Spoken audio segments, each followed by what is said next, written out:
बिस्मिल्लाहिर्रहमानिर्रहीम, अस्सलाम वालेकुम। मैं फैज़ान रिजवी हूँ और आप मेरे यूट्यूब चैनल और फेसबुक पेज देख रहे हैं। 6 अगस्त 2022 है, दिन है जी सैटरडे हफ्ते का। वैसे तो 164वां रोज़ था आज रूस और यूक्रेन के दरमियान जारी जंग का, लेकिन हमारे चूँकि गुज़िश्ता कई रोज़ मिस हो गए और मैं आपको अपडेट्स नहीं दे सका, तो आज की वीडियो में स्कैन करके जो भी इंपॉर्टेंट मोटी मोटी खबरें हैं वो आपके सामने रख दूँगा कि गुज़िश्ता दिनों और गुज़िश्ता 24 घंटों के दौरान रूस और यूक्रेन के दरमियान जो जंग है उसमें क्या इंपॉर्टेंट डेवलपमेंट हुई। क्विकली चलेंगे क्योंकि काफ़ी सारी अपडेट्स हैं, तो मैं चाहता हूं कि 10 से 15 मिनट के अंदर ये अपडेट्स जो हैं वो आपके साथ शेयर करूं। सबसे पहले मैं आपको बता दूं, फुटबॉल फैंस जिन्होंने व्लादिमीर पुतिन के हक में नारे लगाए थे तुर्की के शहर इस्तांबुल के अंदर, उन्होंने व्लादिमीर पुतिन कहा था, तो उन्हें 2 साल के लिए सस्पेंड कर दिया गया उस टीम को और $50,000 उन्हें फ़ाइन किया गया। और ये बड़ा हैरानकुन फैसला है कि एक तुर्की की टीम थी, एक यूक्रेन की टीम थी, तो तुर्की की टीम के जो फैंस थे उन्होंने, ये आपको नज़र आ रही होगी तस्वीर, इन्होंने जो नारे लगाए थे व्लादिमीर पुतिन के नाम के, तो तौहीन महसूस की यूक्रेन की फॉरेन मिनिस्ट्री ने एहतजाज किया था। फिर यूक्रेन ने कहा था कि बैन करो इस टीम को, फ़ाइन करो, इन्हें सज़ा दी जाए। तो इस फुटबॉल टीम के सदर ने कहा था कि ये क्या तरीक़ाकार है कि अगर एक क्राउड कुछ भी वो नारे लगा सकता है तो उस पर क्यों कर टीम को या टीम के सदर को सज़ा दी जाएगी। लेकिन खैर आजकल यूक्रेन की हवा चल रही है, तो फिर जो भी यूक्रेन के खिलाफ जाएगा तो वो विलन है और जो यूक्रेन के साथ जाएगा वो हीरो है। तो फिर ये जो फुटबॉल टीम थी तुर्की की, ये विलन करार पाई और इसे सस्पेंशन भी मिल गई और फाइन भी हो गया। दूसरी जानिब ब्रिटनी ग्राइनर, जो बास्केटबॉल प्लेयर अमेरिका की, जिसे ड्रग्स पाई गई थी एयरपोर्ट पर, मॉस्को के एयरपोर्ट पर, मैं डिटेल्स में नहीं जाऊँगा, मैं स्कैन करके आपको बताऊँगा। ब्रिटनी ग्राइनर को मॉस्को की अदालत ने, रशिया की अदालत ने 9 साल कैद की सज़ा सुना दी। 9 साल ड्रग्स के पाए जाने पर,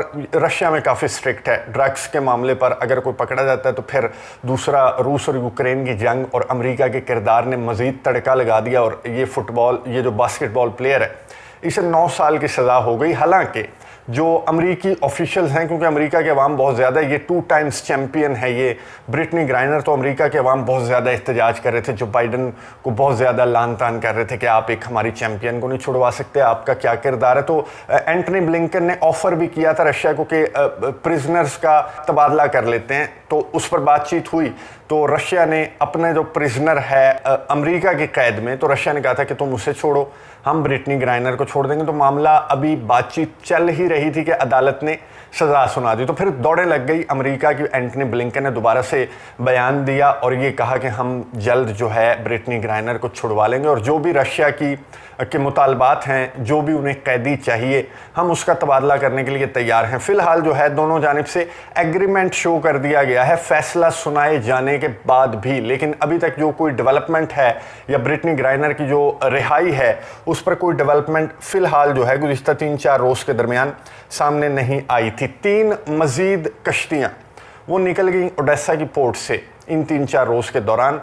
एक कश्ती पहले जा चुकी थी जो मैंने आपको अपडेट्स दी थी, और वो जो कश्ती, पहली कश्ती निकली थी गंदम लेकर, वो इस्तांबुल भी पहुंच गई, फिर वो लेबनान भी पहुंच गई और वो उन ममालिक तक पहुंचेगी आने वाले चंद घंटों में जहां पर उसने ग्रेन जो है वो पहुंचाना है। 3 मज़ीद कश्तियाँ निकल गई गुज़िश्ता रोज़ और एक उनमें से इस्तांबुल पहुंच चुकी है, दूसरी जो 2 हैं वो भी पीछे पीछे चल रही हैं। यानी कि इन शॉर्ट के ग्रेन का जो मामला है, ग्रेन की जो डील है वो भी चल रही है। टोटल 4 कश्तियाँ ग्रेन लेकर टनों वजनी वो यहाँ से निकल चुकी हैं। महीनों का प्रोसेस है, अभी चलता रहेगा। पड़ोस में क्या हो रहा है, ओडेसा के पड़ोस में मिकोलाइव का जो इलाका है वहाँ पर लड़ाई चल रही है, झड़पें चल रही हैं और रशिया की जानिब से स्ट्राइक्स की जा रही हैं। यूक्रेन के असलहे गोले बारूद के ठिकानों को रशिया निशाना बना रहा है। उसके साथ खिरसोन में गुज़िश्ता 24 घंटों के दौरान भी यूक्रेन ने ये क्लेम किया कि हमने बहुत ज़्यादा नुकसान किया खिरसोन के अंदर रशिया का, और खिरसोन में हमने रशिया के बहुत सारे जो सेपरेटिस्ट हैं, रशियन बैक सेपरेटिस्ट हैं, वो मारे गए हैं, ज़ख्मी भी हुए और हमने रशिया का बहुत ज़्यादा नुकसान किया। ईस्टर्न यूक्रेन की साइड पर डानियस्क में अभी तक रशिया का ऑपरेशन चल रहा है। 4 मज़ीद विलेजेस, 4 मज़ीद इलाके रशिया ने कंट्रोल करने का दावा किया, लेकिन अभी मुकम्मल डोनेट्स्क कंट्रोल नहीं किया रशिया ने। अभी भी लड़ाई डोनेट्स्क के अंदर चल रही है और इस दौरान हो क्या रहा है, इस दौरान ایک دوسرے پر الزامات عائد کیے جا رہے ہیں کہ سویلینز مارے جا رہے ہیں تو تم اندھا دھند فائرنگ نہ کرو. رشیا یوکرین کو کہہ رہا ہے, یوکرین رشیا کو کہہ رہا ہے. نہ صرف ایسٹرن یوکرین بلکہ زیپوریزیا جس کو کنٹرول کر لیا تھا, ایک پاور پلانٹ ہے, نیوکلیئر پاور پلانٹ, جو کہ یورپ کا سب سے بڑا نیوکلیئر پاور پلانٹ ہے یوکرین کے اندر, زیپوریزیا کے اندر, اسے رشیا نے کنٹرول کر لیا تھا. تو یوکرین کی جانب سے الزام عائد کیا گیا اب زیپوریزیا پاور پلانٹ کو نقصان ہو رہا ہے اور وہاں پر شیلنگ کی جا رہی ہے, اور یہ بے وقوفی ہے جو بھی کر رہا ہے. تو یوکرین نے یہ الزام عائد کیا کہ رشیا جو کنٹرول کر چکا ہے زیپوریزیا کے پاور پلانٹ کو, وہ کیوں کر شیلنگ کرے گا. تو یوکرین نے کہا نہیں, شیلنگ نہیں کر رہا, اس نے اسلحے گولے بارود کے انبار لگا دیے زیپوریزیا کے پاور پلانٹ کے اندر. یہ پتہ ہے رشیا کو, یوکرین نے کہا, یوکرین کے آفیشلز نے, کہ ہم نشانہ نہیں بنائیں گے زیپوریزیا پاور پلانٹ کو, تو یہ تو خودکشی کے مترادف ہوگا. تو رشیا نے یہاں اسلحے گولے بارود کے انبار لگا دیے تو وہ پھٹ رہے ہیں.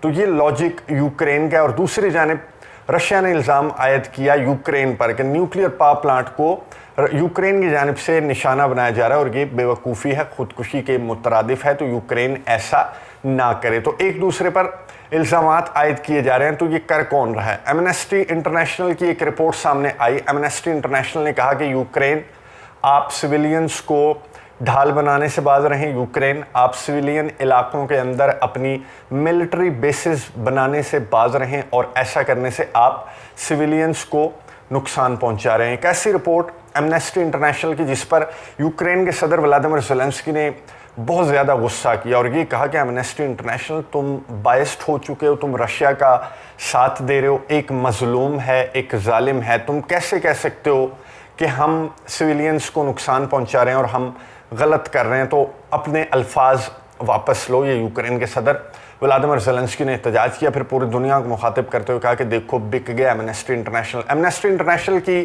چیئرپرسن نے بیان دیا, انہوں نے کہا کہ ہم اپنے الفاظ پر, اپنی رپورٹ پر قائم ہیں, بالکل پراپر ورک کرنے کے بعد ہمیں یہ ایویڈنس ملے, جس کے بعد یہ رپورٹ ہم نے ترتیب دی کہ آپ ہی ہیں جو سکولز میں, کالجز میں, ہاسپٹلز میں, شاپنگ مالز کے اطراف اپنے ٹھکانے بناتے ہیں, ملٹری بیسز بناتے ہیں, اور پھر یہ رشیا جو ہے ان اڈوں کو, ان بیسز کو ٹارگٹ کرتا ہے اور سویلینز کا نقصان ہو جاتا ہے. تو آپ بھی باز رہیں گے. ایمنسٹی انٹرنیشنل کی رپورٹ نے کہا کہ ہم اپنی رپورٹ پر, اپنے الفاظ پر قائم ہے. جو چیئر پرسن ہے ان کی جانب سے بیان گزشتہ دنوں سامنے آیا یوکرین کے صدر ولادیمیر زیلنسکی کے غصے پر. صرف یوکرین کے صدر ولادیمیر زیلنسکی غصے میں نہیں ہیں, بلکہ یوکرین کے جو میئرز ہیں مختلف شہروں کے, وہ بھی غصے میں ہیں. کیوں؟ کیونکہ جو امداد مل رہی ہے, جو خرچہ پانی مل رہا ہے یورپین کنٹریز سے, یورپین یونین سے, نیٹو ممالک سے, اسلحہ گولہ بارود نہیں, جو ہیومینیٹیرین ایڈ مل رہی ہے وہ پہنچ نہیں رہی. جو یوکرین کے شہر ہیں, میئرز ہیں,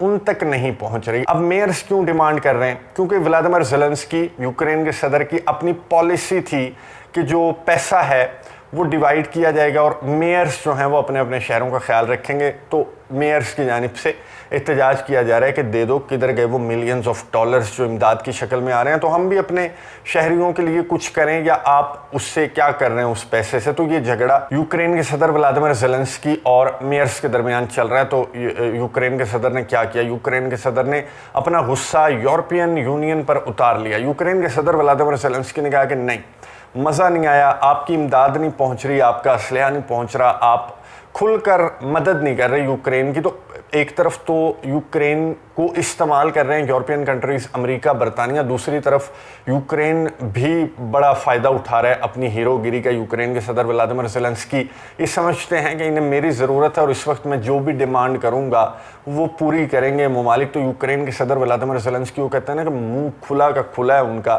جتنے مرضی ٹینکس, جتنے مرضی اسلحے گولے بارود کے انبار, جتنی مرضی امداد امریکہ کی جانب سے, میں آپ کو بتاؤں $1 بلین مزید امداد کا اعلان منڈے کو کیا جائے گا. امریکہ کی جانب سے مزید $1 بلین کا اعلان کیا جائے گا. پہلے بھی billions of dollars America provide کر چکا ہے, لیکن یوکرین کے صدر سیٹسفائیڈ نہیں ہے. انہوں نے یورپین یونین پر غصہ کیا. یورپین یونین جس نے 8 بلین یوروز کا اعلان کیا تھا, اس میں سے 1 بلین یورو مل گئے یوکرین کو, 7 بلین یورو کدھر ہیں؟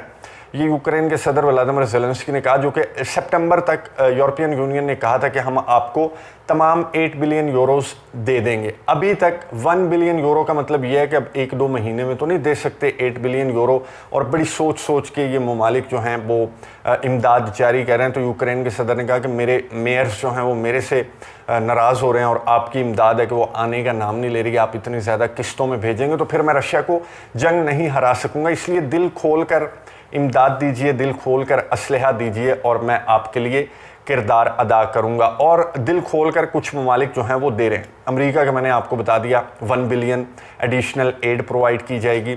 स्वीडन, फिनलैंड, इनकी जो मेंबरशिप है अब 6-7 ममालिक रह गए। गुज़िश्ता रोज़ मैंने जो खबर पढ़ी उसमें ये मालूम हुआ कि 23 ममालिक ने, जो स्वीडन और फिनलैंड है, दस्तखत कर दिए उनकी मेंबरशिप पर। टोटल 30 है, तो 30 ने दस्तखत करने हैं। एंड पर तुर्की बचेगा, तुर्की के दस्तखत के लिए थोड़ी सी मिन्नतें करनी पड़ेंगी, उसके बाद तुर्की साइन कर देगा, तुर्की की पार्लियामान साइन कर देगी, तो फिर ये मेंबर्स बन जाएंगे। मेंबर बनेंगे तो स्वीडन ने कहा है कि हमारी जो सब मरीन्स हैं, जो हमारी आबदोज़ें हैं, वो बहुत पावरफुल हैं। स्वीडन की आबदोज़, तो उन्होंने कहा हमारी आबदोज़ें हाजिर हैं, और ये बहुत पावरफुल आबदोज़ें जो हैं वो ब्लैक सी के अंदर ये नेवल जो कंपटीशन है, जो नेवी का मुकाबला है, उसमें बहुत ज़्यादा साथ देंगी नेटो का, क्योंकि रशिया की बहुत पावरफुल फ्लीट है, तो जिसका मुकाबला स्वीडन की फ्लीट कर सकती है। तो स्वीडन की फ्लीट कैसे उतरेगी पानियों में? जब स्वीडन को नेटो की मेंबरशिप मिल जाएगी। तो स्वीडन ने दाना डाल दिया कि बाकी जो 6-7 ममालिक हैं वो जल्दी सिग्नेचर करें, अपनी पार्लिमानों से अप्रूव करवाएं, ताकि मैं फ़ौरन जो है वो सबमरीन्स अपनी आप को प्रोवाइड कर दूं। फिर इसके अलावा इस्टोनिया की जानिब से भी असले, गोले बारूद के अंबार, तोहफे, तहाइफ, यूरोपियन कंट्रीज़ की जानिब से भी, जर्मनी की जानिब से भी टैंक्स और असले, गोले बारूद के जो तोहफे तहाइफ हैं वो यूक्रेन को प्रोवाइड किए जा रहे हैं, क्योंकि नेटो के चीफ स्टोल्टनबर्ग ने ये कहा कि हमारी पॉलिसी ये है, रशिया और यूक्रेन जंग, कि जितनी मर्ज़ी स्लो रहे, जितनी मर्ज़ी आहिस्ता चले, जितने मर्ज़ी अरसे जारी रहे, हमने 2 काम करने हैं। एक तो रशिया को जीतने नहीं देना और ख़ुद हमने लड़ना नहीं है। तो ये स्टोल्टनबर्ग के अल्फाज हैं। उन्होंने कहा कि हमने रशिया को जीतने नहीं देना, यूक्रेन को हारने नहीं देना, और ख़ुद हमने डायरेक्ट रशिया के साथ जंग में इन्वॉल्व नहीं होना। इस स्ट्रेटजी के साथ हम महीनों और सालों भी ये जंग लड़ सकते हैं, और जिस रफ्तार से ये जंग चल रही है तो लगता यही है कि महीनों और सालों ये जंग चलती रहेगी और उसमें यूक्रेन का नुकसान होगा। लेकिन यूरोपियन कंट्रीज़, नेटो ममालिक, G7 समिट और नेटो समिट के बाद जिस कदर असलहा, जिस कदर गोले बारूद, असलहे के तोहफे तहाइफ, इवन के अब जर्मनी की जानिब से भी प्रोवाइड किए जाने लगे हैं, और बहुत ज़्यादा फ़र्क भी देखने को मिला है यूक्रेन की परफॉर्मेंस में, जो कि खिरसोन वापस लेने के लिए आए रोज़ यूक्रेन की जानिब से दावे किए जाते हैं कि हमने इतने मार दिए और हमने टैंक्स का कब्रिस्तान बना दिया, यूक्रेन को रशिया के टैंक्स का हमने कब्रिस्तान बना दिया। तो इतना ज़्यादा असलहा, गोला बारूद मिलेगा कि आपको चलाना नहीं आ रहा और आपके पास है, आपको ट्रेनिंग भी दे रहे हैं नेटो कंट्रीज़, और आपको असलहा भी दे रहे हैं, आपको इमदाद भी दे रहे हैं, आपको रोटी पानी भी दे रहे हैं, आपके महाजरीन को भी अपने पास बुला रहे हैं और उन्हें सर्व कर रहे हैं। तो बहुत बड़ा मकसद है, इसके पीछे अमेरिका का बहुत बड़ा मकसद है जिसको वो अचीव करना चाहता है, और उसके लिए महीनों और सालों तक यूक्रेन की मदद करने के लिए मुफ्त के, वो कहते हैं कि मुफ्त के जंगजू मिले हुए हैं अमेरिका को। तो अमेरिका जो है वो असलहे, गोले बारूद के अंबार यूक्रेन में लगाता रहेगा। लेकिन रशिया के पास भी सरप्राइज़ है। एक तो तुर्की के सदर रजब तैयब एर्दोगान ने सोची में रूस के सदर व्लादिमीर पुतिन से मुलाकात की। एक तो सीरिया के मामले पर बात हुई दोनों ममालिक के सरबराहान के दरमियान। दूसरा, तुर्की के सदर रजब तैयब एर्दोगान ने चूँकि ख़ुद कहा था कि मैं कोशिश करूँगा बातचीत की, दोनों ममालिक को बातचीत की टेबल पर बिठाने की, तो उस हवाले से भी बात हुई। लेकिन एक और सरप्राइज़ है रूस के पास, और बहुत बड़ा